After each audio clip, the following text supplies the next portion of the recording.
مال لیا کے سارا دیتا. اور غار چ رسول اللہ دے نال قرآن چ بیان آیا جدوں حضور نے مکے لوگوں کڈیا کوئی ساتھی نہیں سفر صرف ابو بکر. یقول اولے صاحب ہی غار چ حضور پاک نے جدوں آکھیا حضرت ابو بکر یا رسول اللہ کافر آ گیا دروازے سے اے ذرا کہ چک کے ویکھ لیا تو میں تو نظر آ جانی. ہن کوئی پردہ نہیں رہ گیا جویں گلاں بڑیاں نا بے مکڑی نے جالا تن تک کبوتراں نے آنڈے دیتے بڑھنے لوگ اپنے خیال نہیں کریاں یہ کوئی اصلیت نہ تعلق نہیں. اللہ آپ قادر ہے مطلق ہے چنگیاں بڑی اکھاں دے پردہ پا. میں ہنے بیٹھا ہونے میری اکھاں نوں انیا کر دے ممکن. جدوں صدیق اکبر نے آگیا یا رسول اللہ دروازے سے آ گئے ذرا چکے نظر آ جانا. پیا آپ نے فرمایا ما ظنک بسنین اللہ ثالثہما. ابو بکر تیرا کی خیال ہے انہاں دونوں بندیاں دے بارے جنہاں دے نال تیسرا اللہ.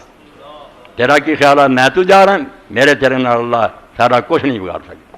آئے بوئے تو خالی مڑ گئے کچھ نظر نہیں آیا.